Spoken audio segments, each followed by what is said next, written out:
Hello বন্ধুরা, আজকে আমি টক ঝাল মিষ্টি টমেটো চাটনি বানাবো। এটা এখানে জিনিস আছে কি কি রাখছি দেখো। এই যে বড়ই বগরি, জানি না সিলটি ভাষাতে বগরি হয়, বড়ই। তারপরে টমেটো পেস্ট করে রাখছি, একটা টমেটো পাতলা পাতলা করে খাটতে রাখছি। তারপরে তিসির গুঁড়া, তারপরে গুড়, তারপরে ইয়ে দিব সব বাসা দিব তোমার ইয়ে শস্য একটু আর একটু শুকনা লঙ্কা। হ্যাঁ, তখন তেল দিয়ে শুরু করি। হ্যাঁ ঠিক আছে, এই দিলাম অল্প তেল দিলাম অল্প, তারপরে দিলাম দুইটা লঙ্কা। হ্যাঁ, দুইটা লঙ্কা দিলাম,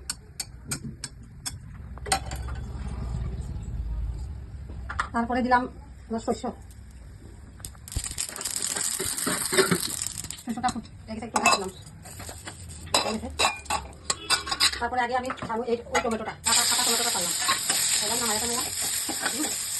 তারপরে পেস্টটাও দিয়ে দিলাম, দিয়ে একটু নুন দিন, লবণ, আমরা কিনেছি মানে একটু লবণ দিলাম, একটু লবণ যেরকম মানে খেয়ে খাইবো ওরকম আর কি দিতে লাগে। হ্যাঁ, তারপরে দিলাম একটু হলদি, দিলাম। হলদি না দিলে তো সুন্দর লাগবে না, ভালো করে দিয়া একটু টমেটোটা সিদ্ধ করে ঢাকা দেবো, ঢাকনা দিয়ে। এটা খাইতে না গরম দিন না এখন খুব ভালো লাগে খাইতে, মানে কিছু খাবার তো মানে ইচ্ছা করে না গরম দিনে। এটা টক ঝাল মিষ্টি দিয়া করলে খাইতে খুব টেস্ট, এক থালা ভাত খাইতে পারবা। 5 মিনিট দেখে আসলাম, এখন তো সিদ্ধ হয়ে গেছে, দেখি চলো। হ্যাঁ প্রায় হয়ে গেছে সিদ্ধ। এখন আমি আস্তে আস্তে ইয়েটা দিয়ে দিলাম, এখন দিয়ে দিব গুড়। এই যে এটা গুড় দিয়ে দিলাম। গুড় মানে যে যতটুকু মিষ্টি খাইবা আর কি। লবণ গুড় এগুলা মানে সমানভাবে দিতে লাগে, যাতে সব লবণেরও টেস্ট হয়। কত সুন্দর হয়েছে। একটা টমেটো খাইতে দিলাম, এখানে কি একদম মিহি হইলে ভালো লাগতো না, তো মানে মুখে একটু লাগবে, এলাকা একটা পাতলা পাতলা করে খাইতে দিলাম, বাকি গ্রেট করে দিচ্ছি। দেখো কত সুন্দর হয়েছে। গরম দিনে খুব ভালো লাগে মানে খাইতে, এটা বিশেষ করে বেশিরভাগ গরম দিনেই খায়। তারপরে ওখানে এই যে বড়িটা দিলাম, বড়ই আর কি সিলটি ভাষাতে বড়ই হয়, এই বড়িটাই দিলাম।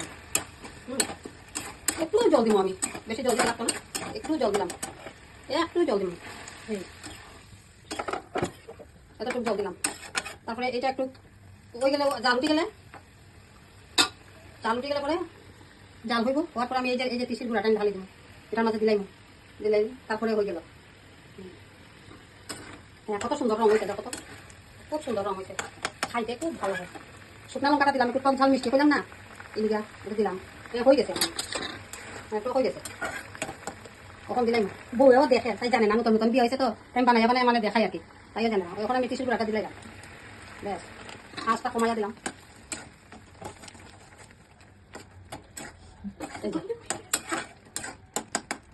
হয়ে গেল রেডি। খুব সুন্দর স্মেল, আর বুঝছো খালি খাইতে ইচ্ছা করতেছে, খুব সুন্দর স্মেল, গন্ধ খুব ভালো লাগে। মনে হয় এখনই ভাত নিয়ে বই যাই। বাই।